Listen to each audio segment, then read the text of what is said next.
Suma jalechun Rufa bohar city Suma jalechun Rufa bohar city Odo arkahin kufne Yadaf silakifti Suma jalechun Rufa bohar city Suma jalechun Rufa bohar city Odo arkahin kufne Yadaf silakifti Sinirraa gama keessan sagantaa jedhuun jalqabee sagantaan kun sinirraa gama keessan sagantaa ummataati jechuudha. Akka tasaa reediyoo Harar keessa hojjechuu kiyyaan akka Oromootti laayiv qilleensarra waltajjii qilleensarra laayiv jechuun kallattiidhaan tamsaasuudhaan nama duraa ta'uun oolu. Hojii jalqabee mindaa qarshii 153 hin jalqabeetiin qarshii 710 immoo 835 achi ba'e jechuudha. Nama already jibbansa keenya qabuutu reediyoo kanaas cufe. Irra falman. Seenaa akkas jee seenaa doggoraati hojjennee Oromiyaan televezyiinii akka qabaatu godhuun keenya jedhe.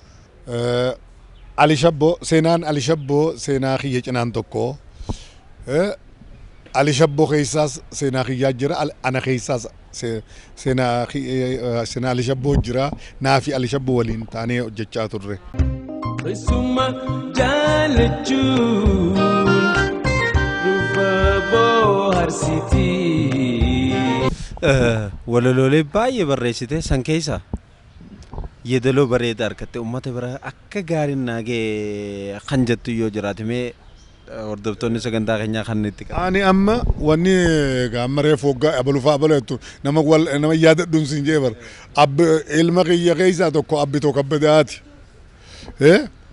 Abbitoo Kabbadaadhaa obboleessa kiyya amma yaanni koo gama kee kana yaanni koo gama kee kana magaaluma Harar keessatti kunoo Shankoor Sillaasee duuba mana mammaa geexeedha mana Abubakar Muusaa kireeffatee jiru achitti barreessee Abdibuu wajjin hojjenne Ali Shabbo Abdibuu taphatee Ali Shabbo taphatee Abdii Qophee taphatee namoonni adda Abbitoo taphatee amma immoo booda gurbaan tokko kaatee taphatee hedduu jira. Abbitoo san amma Abbitoo akka biyyattiis akka beekamtu godhe. Amma dargaggoon walaloon sun waggaa 40 dura zeemaan sun walleen sun amma gaa wallee jennaani beeke zamana kana sirba jechuun bar akkana utaalcha taphachuudha sirbuu jechuun hay malee hasagaleedha walleedha amma wallee tiyya keessa yaanni koo gama kee kiyya san hedduudhaan jaaladha.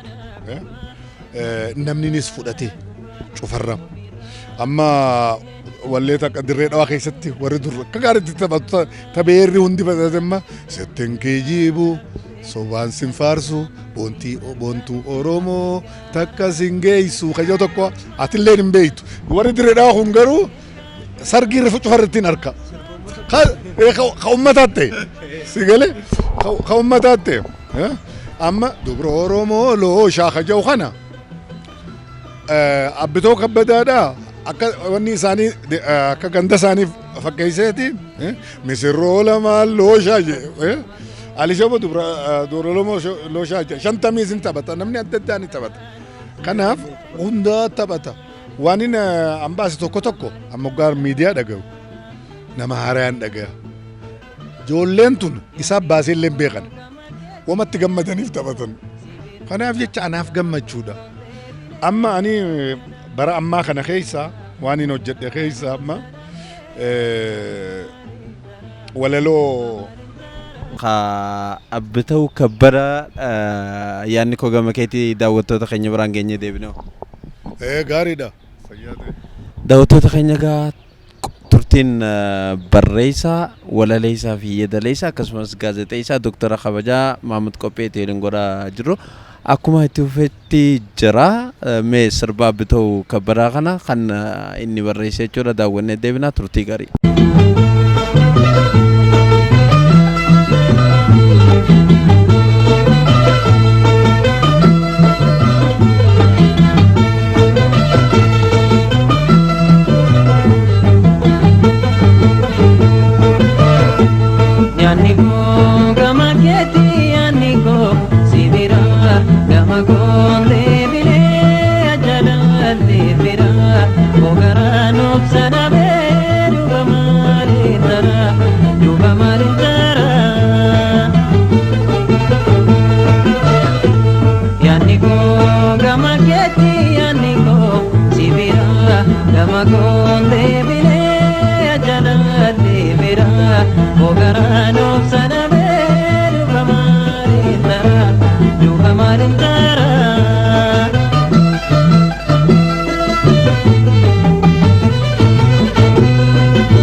kabajamtoota hordoftoota sagantaa teenyaa sirbichatti akka boortan abdii guddoo raqamnaa Maamud Qopheetti deebina.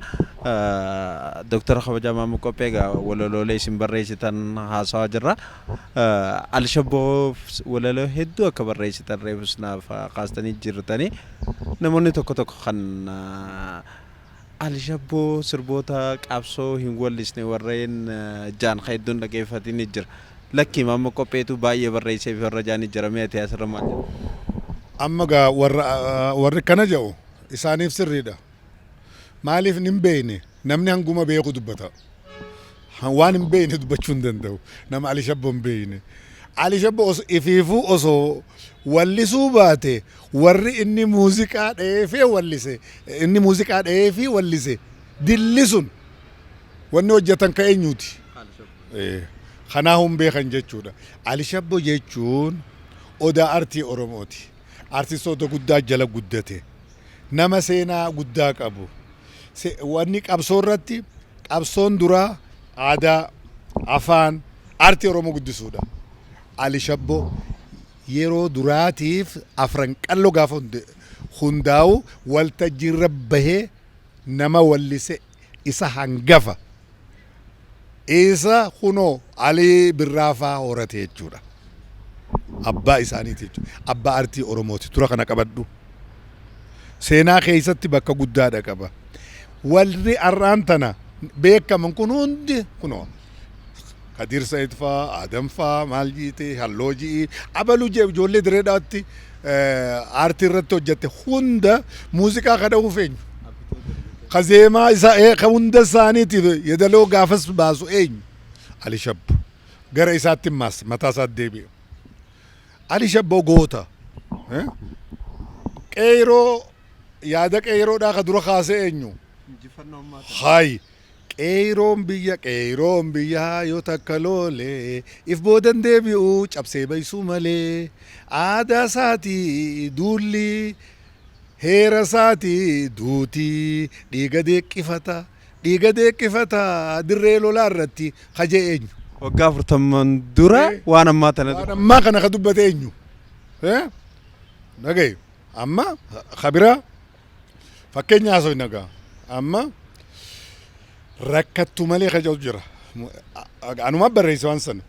Rakkattu malee wayi bal'atti hanguma raatu diroon dhadhaa baati abdiin kutatu ummanni Oromoo hanga mohutti. Waan hedduu dhagaama walaloo ani yaadadhu waan akkana hedduu waan gizee sanitti yeroo san keessatti namni jechuu hin dandeenye hedduudha. Saansura akkamitti dabartan garuu? Kana beektaa direct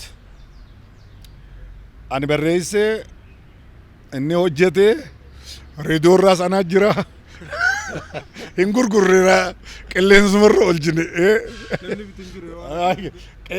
qeelluma inni sodaataa bar namni qilleensuma dabarsin kabira ammaas dabre gizee san keessatti akkuma dhukkuba isaatti madaasaa abbumaatu beeka wal'aansaa kan madaawe laalaasaa haa dubbatu isaatu dandame waan nama gootu laalaa abbu tokkootti kaan dhukkubsataanii waan hin fakkaanne maa ibsobnaanii jee waan akkanaa hedduu jira. Muuziqaa hedduudha qaba Ali Shabbo. Muuziqaa qabsoodhaa quuqaa gaafasii rakkoo keenya nuu beeka isinii miti. Oromummaan rakkatee jedhanii bar gaafas minuun kubuloono jedhanii bar inni garuu sanin deebifneef jechuudha gaa nuti ni katabnaa ni dabarsaa sagaleedhaan waa hedduudha hojjete namni akka isaa ijoolleen amma biiftuu biyya teenyaa amma gaa afran qalloo urjii bakkalchaa atu dhaabbatee miti hiriyaa ganama hiriyaa jaalalaa dhaabbatee hoggaa konkufu hiriyaa ganamaa dhaabbatee hoggaa konkufu tokkummaa jaalalaa dhaabbatee arsalee ijoollee afran qalloo biiftuu biyya teenyaa jechaatuma hoggaa konkufe baandiin hoggaa tokko kufe hankaa asin geenye miti gaafa nuti keessa jirru baandiin nuti dhaab baandiin biiftuu biyya teenyaa tamma halloon faan abdii abiiffaan keessatti guddanneeftun tajaarree achi keessatti baandiin kun baandii qabsoo ajaa'ibaati. Muuziqaan keenya hundi hedduu oowwaadha. Kana hunda ijoollee leenjisee duuba dhaabbatee ka'ee fi wallisu qofa osoo hin taane ijoollee hunda jaynoomsee muuziqaadhaan ka dabaalee dhiyeessu Ali Shabbo. Ali Shabbo one man band ta'ee baandii nam tokkee Ali Shabbo bar ilaal walaloosaa miti yadaleessaadha. Yadaleessaa qofaa miti barsiisaa muuziqaati. Ijoollee baadiyyaa dhuftuun isaa barsiisa. Itti aansi Ali Shabbo waan akkasii muuziqaa ni baasaa ni taphataa muuziqaan ni ajjabaa ijoolleen ni leenjisaa hamileedhaan wanni dha arjaadha. Ali Shabbo nama hedduudha nama tokko qofaa miti kanaan jechuu barbaada. Maama Qopheegaa yeroo ammaan tana gorsa pirezidaantii naannoo Oromiyaati. Aadaa fi miidiyaa irratti gorsa pirezidaantii naannoo Oromiyaati garuu kun sindaan geessin miidiyaa warri miidiyaa ni beekan gaangamta akka cinaa dhaabbattu artistoonni ni beekan. Hojiilee tanaa fi ogummaalee kana walitti hidhanii deemuun ni ulfaatu. Maal ulfaata tokkuma waan mee ta'an umrii kiyya guutuu ummata tajaajiluun argadhe carraadhaan argadhe hiree gaariin argadhe namni aartii hojjetu namni aadaarra hojjetu namni miidiyaa irratti hojjetu badhaafamaadha kanaaf jecha hammaan danda'ee wanni dalagu waan yeroo gabaabatti duune waan adda addaa akka ta'u yeroon akka mootummaatti hojjedhu ergaan dabru ergaa ummataa akka ta'u takka madheen gaddaasan egaa amma ijoollee afran qalloo simanni tajaajillee walumaan hojjenninaa fi ati muuziqaa ijoollee san hunda walitti qindeessinee asin geenye achirratti immoo ergaa dabre san ergaa harargee akkasitti faarsu san osoo an achi jiraachuu baadheen hin jiru ture gartee kana waa hedduu irratti hojjedha kana hojjechuuf jecha adaarraa fi seenaarratti hojjechuudhaaf miidiyaarra hojjechuuf jecha halkanii guyyaa kitaabaan dubbisa masammuun kiyya qaramaa deema hoggoo qaamni kiyya dulloomaa deemu sammuun kiyya guddachaa deema haareewwamaa deema kanaaf jecha waan gaariidha jechuudha. Kitaaba dubbisuu qofa osoo hin ta'in ni barreessitaas. Kitaaba meeqa barreessite gara fuulduraatti karoora keemaa? Ani amma beekta hojiin mootummaadhaatis hafuura na kuttee har'a kanaa yoggaa jennu haantu dhufa ajanda adda addaatu wanni ta'a amma gara hojii mootummaarraa amma gara boqochuutti deemaatiin jira kitaaba jahan lafaa qaba kana baasee ummatatti dhiyeessu dabreemi jechuun boqonnaa jechuun hanqaan duun boqoddu jechuun ummataaf kana caalatti rabbi umrii naa kennu waaniin kuusadhe hedduun qaba waaniin baradhe hedduun qaba amma kana taa'ee gizeen fedhe rafee barreessee maal godhee ummataa dhiyeessu kana malee akka hojii mootummaa ganama ka'ee biiroo dhaqee taa'ee nama wajji maal jechuu osoo hin taane ifi kiyyaa kophaa kiyya taa'ee waa hojjedhee ummataaf dhiyeessu wanti kana namni biraallee waan akkanaa godhu qaba akkasitti ummataa hojjechuun horiis ni fiddi sammuu keessi qarti kabajaallee si horachiifti kanaaf aadaa fi seenaa keessatti bakka ifii eeggatanii qabaatanii jiraachuun waa tokko amma san irratti hin xiyyeeffadha. Gama biraatiin gara ogummaa gaazexeessummaatiin nama jalqabaatiin fakkaatti dooktoreetii kabajaa argachuun akka biyyaattu keessattuu gaazexeessitoota amma jalaa ol guddataniif kana wajjin wal qabsiistee dhaamsi ati dhaamtu.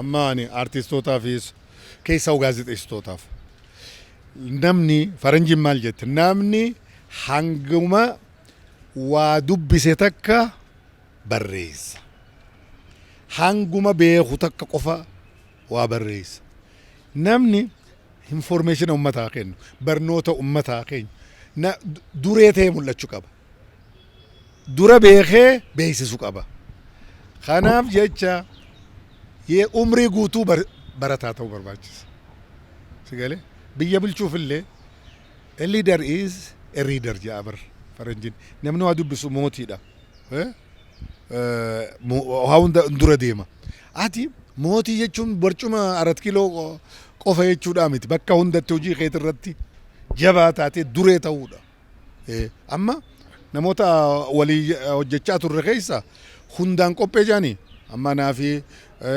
abdii qophee fi tokko tokkoon jedhanii miti maaliif keessaa ol bahuu ka dandeessu hoggaa tattaafattee cimte qofa bakkayyuutti akkas ta'u qaba ijoolleen afaan fi kabajuu afaan oromoodhaa xiqqoo miidhamaa jira kanarratti afaan irratti gaazexeessonni keenya afaan akka gaarii barachuu barbaachisaa tiraansileeshinii hoggaa afaan biraarraa afaan oromoo garagalchitan if eeggadhaa sammuu oromootiin yaada karaa biraatiin biyyi teenya biyya sabaaf sablammiidhaati oromoon ummata jaalataadha hammataadha kanama ifi qabu ummanni keenya jaalala isaa akka guddisatu wanni godhaa waan xixiqqoo rakkoo jirtu hin guddisinaa rakkoon guddoon akka diigamtu godhaadha ummanni tasgabbaayee karaa nagaatiin fuula isaa karaa guddinaa deebisee aadaa isaa afaan isaa akka guddisu godhaa fakkeenya tahaa afaan irratti kana hundaafuu sammuu keessan qarachaa deema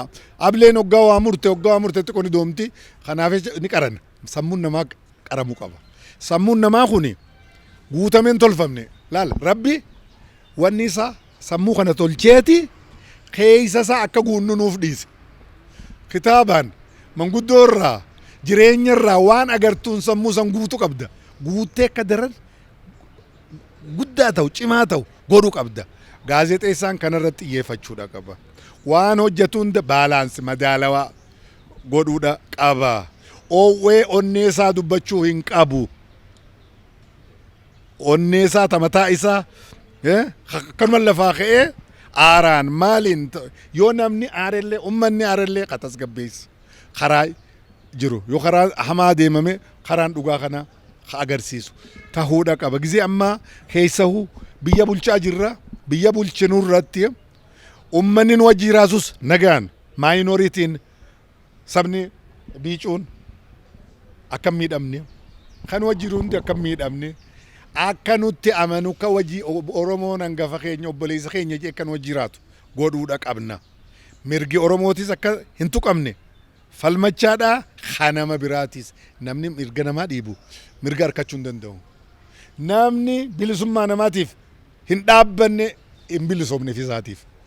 Bilisoomne waggaa jennu hundinuu nu wajji bilisoomuu qaba. Gaazexeessaan kanarrattis hojjechuudha qaba.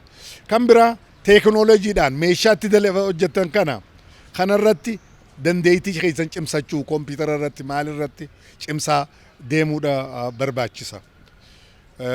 Kanumaan jaa Oral Wisdom Oromoodhaa kana dhaala makmaaksasaa jechoota isaa babbareedaa kana dhaala afaan magaalaadhaa afaan jajallaa kana gartee akkasitti inni kan jiru maarree kan akkas jiru maal jettan kana waan miidiyaa keessatti dhaga'u waan akkasii maal irratti argama achi godhuu irratti argamaaf ajaa'iba.